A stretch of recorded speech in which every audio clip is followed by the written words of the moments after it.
Welcome back ATV morning with Farah में खुश आमदीद। और आज हम मिल रहे हैं डॉक्टर नदा से, एस्थेटिक फिजिशियन हैं, और आज हम जानेंगे इनसे ये पिगमेंटेशन के जो इश्यूज और मसाइल होते हैं कि इनको कैसे हल किया जा सकता है। अस्सलाम वालेकुम। वालेकुम अस्सलाम। कैसी हैं आप? अल्लाह के शुक्र, आप बताइए। अल्हम्दुलिल्लाह। मुझे लग रहा है कि समहाउ पिगमेंटेशन का मसला थोड़ा कम हो गया है हमारे इर्द गिर्द। पहले ज़्यादा लोग जो है वो हमें इस मसले का शिकार दिखाई देते थे। आपको ऐसा लग रहा है या नहीं? आपकी क्लिनिकल प्रैक्टिस जो है वो इसके नहीं, अभी भी बहुत ज़्यादा, बिकॉज हमारी स्किन टाइप ही ऐसी है ना। Pakistani skin type falls between Fitzpatrick 3, 4 and 5। तो उसमें ये पिगमेंटेशन का मसला इज़ नेचुरल, ठीक है, होता ही होता है। ये ज़रूरी है कि हर एक को ही होगा? ऑलमोस्ट 98% लोगों को माइल्ड सी पिगमेंट तो होती ही है। अगर छाया ना हो तो एक्ने की वजह से जो दाग रह जाते हैं वो होते हैं, या फ्रेकल्स होते हैं। तो यस, हम फ्रेकल्स से शुरू करते हैं पहले, जो ज़रा जिसे कहते हैं मोस्ट कॉमन कि हम सब के, और ख़ास तौर पे ये जो हम लोग हमसे ऊपर वाले एरिया के जो लोग हैं, मरी एंड वगैरह वगैरह वगैरह, उनके बहुत ज़्यादा छोटे छोटे जो तेल जिसे हम कहते हैं, जी, जिसे आप फ्रेकल्स भी कह रही हैं जी। तो ये क्यों हो जाते हैं और इससे बचना कैसे मुमकिन है? फ्रेकल्स थोड़े से ना सुपरफिशियल होते हैं एंड इट्स जेनेटिक बेसिकली। अच्छा। धूप में एक्सपोजर से ज़्यादा होंगे, स्ट्रेस आप लेंगे उसमें ज़्यादा होंगे। सो व्हेन एक तो सन एक्सपोजर मिनिमम रखें, और अगर आप निकलते हैं तो सन ब्लॉक लगाएं। उसके साथ सन ब्लॉक 100% रेस को नहीं ब्लॉक करता, सो उसके साथ you can just may be put on a hat और मे बी एन अम्ब्रेला, या दुपट्टा थोड़ा आगे करके ले लें। ये जो लोग हिजाब वगैरह पहनते हैं क्या उन्हें भी प्रोटेक्शन मिल जाती है? प्रोटेक्शन देखें, आपके हिजाब तो सर पे होता है ना, फेस तो नज़र आ रहा होता है। तो अगर फेस के ऊपर धूप डायरेक्टली पड़ेगी, मास्क है तो फिर अगर ब्लैक है तो दैट एब्जॉर्ब्स हीट। अगर वो लाइट कलर है तो that's going to reflect it. It's better कि आप लाइट कलर्स यूज़ करें। दूसरा स्ट्रेस रिलेटेड भी ये होता है। अच्छा। सो इसको आप मेंटेन करते हो, जैसे आप बीपी को मेंटेन करते हो, आप शुगर को करते हो, इसी तरह यू मेंटेन दिस पिगमेंटेशन। ये ख़त्म तो हो जाती है, लेकिन ये कुछ अरसे बाद फॉर एनी रीज़न दोबारा आ भी सकती है। आपकी कोई आयरन की कमी हो तो भी आपको छाइयाँ या फ्रेकल्स एकदम से नुमायाँ हो जाते हैं। प्रेगनेंसीज़ में हो जाते हैं। सही। आप बच्चे में वक्फे की दवाइयाँ ले रहे हैं, उससे आपको दाग धब्बे मुंह पे पड़ने शुरू हो जाते हैं। So there is lots of reasons. जो आप रीजंस बता रही है ना, उससे मुझे लग रहा है कि ये होना ही है, ये होना ही है, भले दिस वे और दैट वे। ऐसे ही है। अब मुझे ये बताइए कि हमें इसे प्रिवेंट करना है तो स्ट्रेस को कैसे हम फिर मैनेज करें कि हमारे चेहरे पे कम से कम उसके असरात ना आए? स्ट्रेस को तो मैनेज करने का सबसे बेस्ट तरीका है जो 5 वक्त की नमाज अल्लाह ताला ने आपके लिए मुकर्रर की है, वो that is a form of meditation. आपके ज़िंदगी के भाग दौड़ में से आप 10 मिनट निकाल के मेडिटेट कर लें। बाकी it's all about counselling your self. आप पॉजिटिव रहें, एक तो ये है। बाकी धूप का मैंने आपको बताया, अपने हार्मोन्स जी उसकी प्रिवेंशन है धूप की एक्सपोजर से। उसके अलावा your diet plays a very important role. Iron की कमी जैसे अक्सर औरतों को होती है, तो उसमें you have to take the supplements. अगर डेफिशिएंसी है, proper iron containing iron rich foods आप लें। देन अगैन उसके बावजूद भी कभी कभी हो जाते हैं फ्रेकल्स एंड इवन छाइयाँ, सो उसके पे ट्रीटमेंट्स ऑन एंड ऑफ लेने पड़ते हैं। And along with that there some creams जो अवेलेबल हैं जो हम उस पे बात करते हैं अभी। लेकिन प्रेगनेंसी के दौरान ये जो होता है, क्या वो सिर्फ हार्मोन इंड्यूस्ड होती है और क्या वो एक टाइम के लिए होती है, या फिर एक दफ़ा हो गई है तो हमें ट्रीटमेंट के लिए चले जाना चाहिए? प्रेगनेंसी के दौरान तो होती है under the influence of hormones, but जब प्रेगनेंसी ख़त्म हो जाए तो काफ़ी हद तक लाइट हो जाती हैं बहुत सारे लोगों की। कुछ लोगों की ख़त्म भी हो जाती हैं, कुछ लोगों की लाइट हो जाती हैं, और कुछ लोग जो ज़्यादा सन एक्सपोजर में रहते हैं या फिर अपनी डाइट का ख्याल नहीं रखते, उनके प्रोलॉन्ग भी हो जाती हैं। So it's just different people respond differently. ठीक है। तो उसके लिए बिल्कुल प्रोसीजर्स भी हैं, उसके लिए दवाइयाँ भी हैं, क्रीम्स भी हैं जो आप लगा सकते हैं। अच्छा, अब क्या कहाँ से स्टार्ट करना चाहिए और कितना अर्ली से पिक करना चाहिए और स्टार्ट करना चाहिए? जैसे कॉलेज गोइंग आजकल देखें कितनी हीट वेव अभी से, और अभी से का मतलब है कि हम एक्सपेक्ट कर रहे थे कि जून जुलाई जहाँ ज़्यादा कोई एस्केलेट करेगी, लेकिन ये अर्ली मई में भी, and April early May start मई में भी हम हीट वेव को फेस कर रहे हैं। Temperature is 40 and plus. तो अब जो लोग स्कूल कॉलेज आ जा रही हैं, या ख़वातीन इवन थोड़ा बहुत भी एक्सपोजर कपड़े डालने भी जा रही हैं छत के ऊपर, तो वो भी एक्सपोज हो रही हैं एक बहुत जैसे ना खौफनाक सी गर्मी से और सन से। सन ब्लॉक जो है आप 15 मिनट पहले सन एक्सपोजर से लगाएंगे। बहुत सारी और ख़वातीन जो हैं वो इन द हाउस भी लगा के बैठ जाती हैं सन ब्लॉक। सन ब्लॉक के ख़ुद भी थोड़े से रिसर्च के मुताबिक कुछ डॉक्टर्स डामाडोल हो रहे हैं सन ब्लॉक का भी कहते हुए। माई सजेशन इज़ कि आप सन ब्लॉक ज़रूर लगाएं, बट ओनली जब आपको लगे कि आपका प्रॉपर सन एक्सपोजर होना है। बाकी घर में चूल्हे के आगे लगाने की कोई ज़रूरत नहीं है, या घर में अगर आपकी बहुत ज़्यादा धूप नहीं आती तो there is no need to use sun block.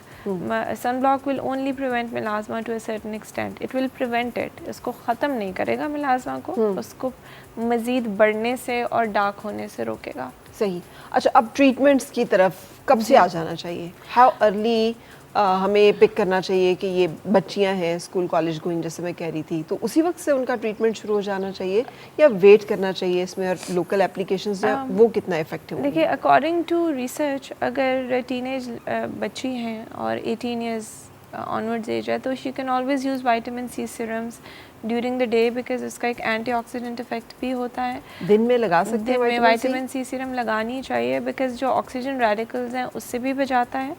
उसके साथ when you use vitamin C during the day, एक तो वो आपके जो मेलानिन जो पिगमेंट होती है वो प्रोडक्शन को रोकता है, दूसरा एक बड़ी अच्छी ग्लो और ब्राइटनेस देता है।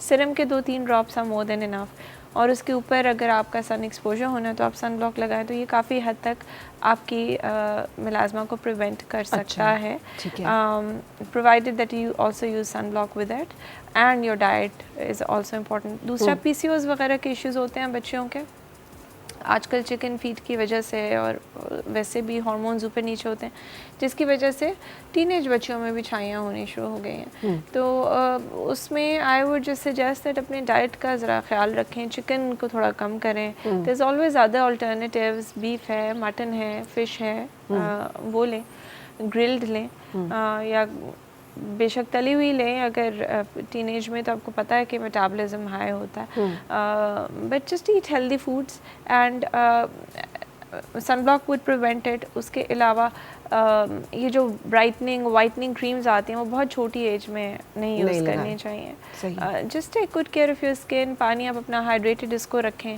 सन ब्लॉक अगर एक्सपोजर है तो लगाएं, umbrella यूज़ करें when you're going out, and take good care of your diet, and if you have a hormonal imbalance get that treated, तो उससे बहुत फ़र्क पड़ जाता है।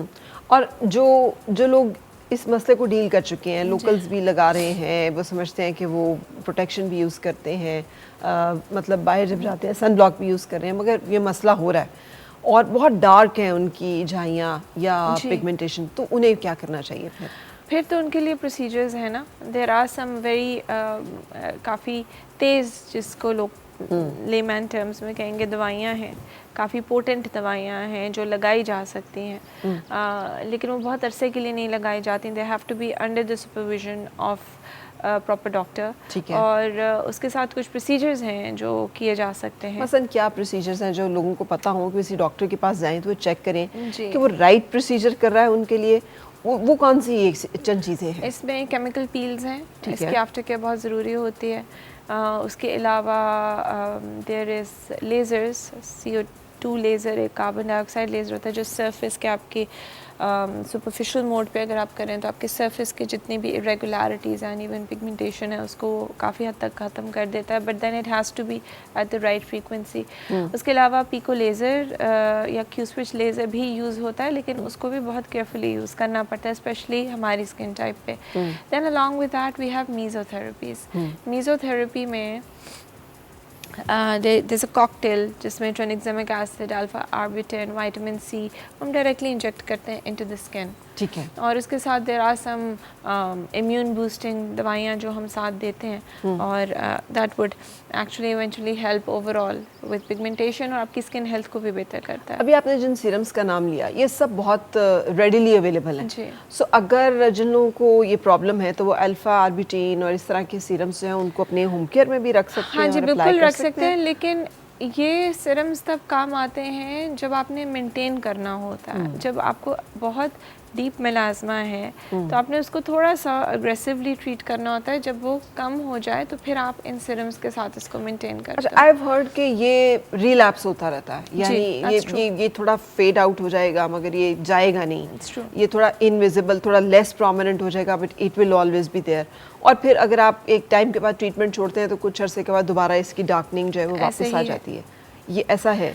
नॉट विद एवरीबडी यस, लेकिन 70 to 80% लोगों में है ऐसे। अच्छा। और ये भी है कि कुछ लोगों का 80 to 90% कम होता है मेलाज़मा, कुछ लोगों का बिल्कुल भी कम हो जाता है, बट रिलैप्सेस इसके होते हैं। तो मेलाज़मा को कंट्रोल करना, उसका ट्रीटमेंट करना इज़ अ लाइफस्टाइल मॉडिफिकेशन। आपने अपने हार्मोन लेवल सही रखने हैं, अपनी डाइट सही रखनी है, आपने अपने विटामिन लेवल्स चेक करने हैं वो सही हैं कि नहीं, आपने अपना सन ब्लॉक यूज़ करना है, आपने क्रीम्स इस तरह के यूज़ करनी है जो आपकी स्किन को भी ना डैमेज करें और आपके मेलाज़मा को भी हेल्प आउट करें, ठीक है, कम होने में। और कितनी फ्रीक्वेंसी होनी चाहिए इन ट्रीटमेंट्स की जो आप कह रही हैं, एग्रेसिव ट्रीटमेंट्स, और कितने किन की मतलब सिटिंग्स रिक्वायर्ड? लेजर्स तो मैं जनरली 1 मंथ से ज़्यादा नहीं, मंथली ही एडवाइस करती हूँ। 1 मंथ में इससे ज़्यादा सिटिंग्स लेजर्स की नहीं होनी चाहिए, बिकॉज हमारी जो एशियन स्किन है वो ज़रा डिफरेंटली रिस्पॉन्ड करती है लेजर से।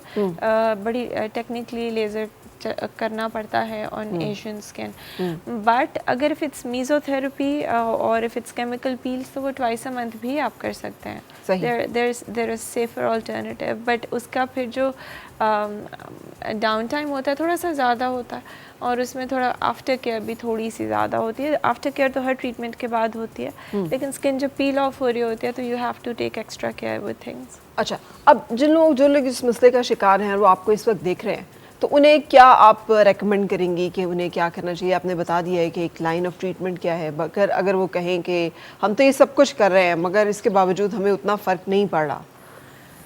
देखें, जब हम एक होता है ना जो बहुत रेजिस्टेंट मेलाज़मा होता है तो उसके लिए फिर डीपर मीडियम डेप्थ या डीपर केमिकल पील्स होती हैं, उनको हम फिर कॉम्बिनेशन ट्रीटमेंट्स देते हैं जिसमें पील के साथ मीज़ो और पीआरपी का कॉम्बिनेशन हो जाए, कार्बन डाइऑक्साइड के साथ भी हम कॉम्बिनेशन कर सकते हैं पीआरपी मीज़ो का, along with that Q switch के साथ एक कॉम्बिनेशन प्रोटोकॉल्स देते हैं। इससे कम तो हो जाता है और अक्सर लोगों का बिल्कुल ख़त्म भी हो जाता है temporarily, and then you just need to take care of it. तो यस, देयर इज़ ट्रीटमेंट। मतलब आप अगर ये कहो कि मैं बीपी का इलाज क्यों करूं, मैं शुगर का क्यों करूं, जब दवाई ही से ठीक होना है तो फिर मैं दवाई ही ना लूं।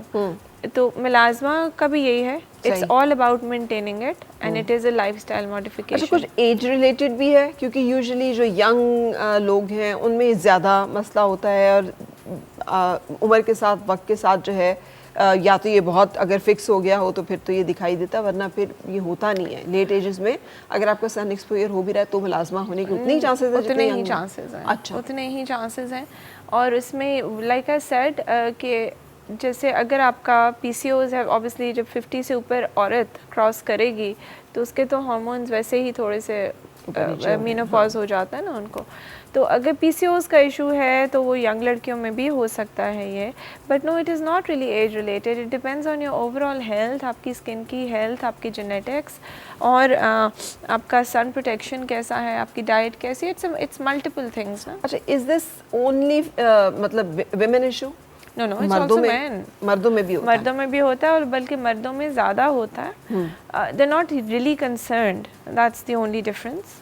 मर्दों में इसलिए क्योंकि वो उनका सन एक्सपोजर बहुत ज़्यादा होता है, लेकिन यस, औरतों में क्योंकि प्रेगनेंसीज़ वगैरह होती हैं, उनके हार्मोनल डिस्टर्बेंसेस की वजह से जो होता है, एक तो वो अलग चीज़ है, लेकिन एक हमेशा से औरत को ब्यूटी के साथ किया गया है ना, मर्द का थोड़ा सा स्टेटस डिफरेंट होता है। तो that's why for females it's more stigmatising than men, but yes there are men जो अपने इसका ट्रीटमेंट कराते हैं। और ये बाकी सब ट्रीटमेंट जो है वो वही रहेंगे जो कि ख़वातीन के लिए हैं, उसमें कोई तब्दीली नहीं है? It depends on the skin type. कुछ स्किन टाइप्स हैं जिसमें हम लेज़र नहीं करते, कुछ स्किन टाइप्स हैं जिसमें हम डीप केमिकल पील्स हैं, इवन मीडियम डेप्थ नहीं करते। आपकी स्किन टाइप पे डिपेंड करता है, आपके सन एक्सपोजर पे डिपेंड करता है, आपकी ऑब्वियसली देयर आर पीपल जो रिग्स पे काम करते हैं, ऑयल फील्ड्स में काम करते हैं, हम उनका पील करके उनको हम अगले दिन भिजवा दें ऑयल फील्ड पे तो मज़ीद ख़राब हो जाएगी। तो we have to keep in mind the person's profession, उनका लाइफस्टाइल और हर चीज़ देख के फिर ट्रीटमेंट्स देने होते हैं। आपने 2 सीरम्स का जिक्र किया है अभी जब हम इसका ट्रीटमेंट और इसकी मैनेजमेंट जो है डिस्कस कर रही थी। एक तो ये कि विटामिन सी कि वो दिन के टाइम लगाएं और फिर उसके बाद आप ऊपर जो है सन ब्लॉक अप्लाई करें, और दूसरा आपने अल्फा आर्बिटिन का जिक्र किया है, वो किस वक्त अप्लाई करना है, और इसके अलावा भी कोई और ऐसे सिरम है जो इसकी होम मैनेजमेंट में या होम केयर में मदद दे सकते हैं? जी बहुत सारे हैं। Vitamin C during the day, retinols भी थोड़ा बहुत हेल्प करते हैं। अच्छा। स्पेशली अगर हाई कंसंट्रेशन पे लगाया जाए।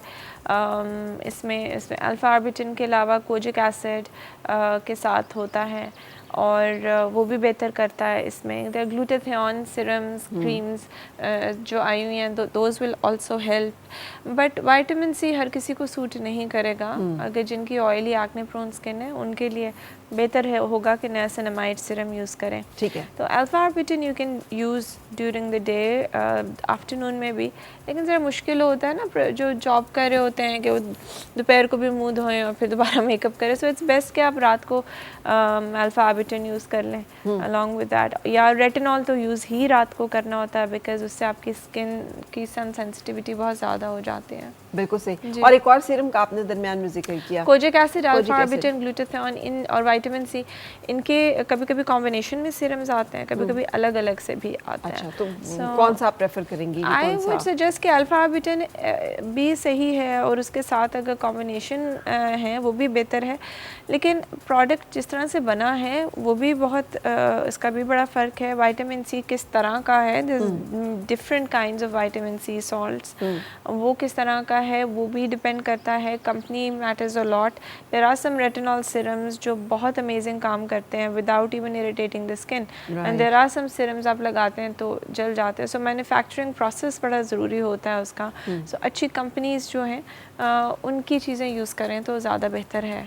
बिल्कुल ठीक है। Thank you very much. आप आज तशरीफ़ लाई, आपने वक्त निकाला और बड़ी डिटेल में आपने हमें इस मसले के बारे में बताया। चूँकि गर्मियाँ हैं और ज़्यादा लोग जो हैं वो इस मौसम में ये फील करते हैं कि उनको फ्रैकल्स होते हैं, बल्कि सर्दियों में ज़्यादा होता है क्योंकि लोग धूप सेकते हैं। अच्छा, मुझे लग रहा था कि इस मौसम में क्योंकि इतनी ज़्यादा मतलब इंटेंसिटी है सन रेज की, और डेफिनेटली यूवी लाइट्स की भी फिर उसी तरह से होगी है, लेकिन पाकिस्तान में तो यूवी लाइट हमारी ठीक ठाक, टाइम कम हो जाता है लेकिन ठीक ठाक गर्मियों में भी सर्दियों में भी होती है। और सर्दियों में लोग स्पेशली धूप सेकते हैं। गर्मियों में तो आप फिर थोड़ा अंदर रहते हैं, एसी में रहते हैं, सन ब्लॉक्स लगाते हैं, बार बार पानी के छींटे फेस पे मारते हैं। सर्दियों में तो ऐसा कोई भी नहीं करता। सर्दियों में तो आप स्पेशली जाके धूप में बैठते हैं। तो ज़्यादा डार्क जो हमने देखा है वो तब होता है जब सर्दियाँ होती हैं। ठीक है। और जो डार्क पैचेस हैं जिनके वो they get worse with sun exposure, right, लेकिन ये सब चीज़ें वो ऑप्ट कर सकते हैं और ये बहुत ज़्यादा इतना डिप्रेस होने की मसले की बात नहीं है, ये solvable this is treatable and but it's about maintaining it. हर चीज़ जो है वो मेंटेनेंस मांगती है, जिस तरह से आपके दांत, आपका गट हेल्थ, आपके बाल मेंटेनेंस मांगते हैं, आपकी स्किन, चेहरे की इसी तरह मेंटेनेंस मांगती है। सो इफ़ यू से कि there is a magic wand जो एक टाइम में या 4 सेशंस में सब कुछ फॉरएवर के लिए ठीक हो जाएगा, वो पॉसिबल नहीं है। It's humanly not possible. बिल्कुल सही। थैंक यू डॉक्टर नदा, हमारी एस्थेटिक फिजिशियन जो आज हमारे साथ रही और आपने मेलाज़मा के बारे में और फ्रैकल्स के बारे में जाना। इस वक्त एक ब्रेक के लिए रुकने का वक्त है। ब्रेक के बाद आपसे मुलाकात हो रही है मेहमानों के साथ। और मिलके गुनगुनाए हैं गुमशुदा जो खुशियाँ।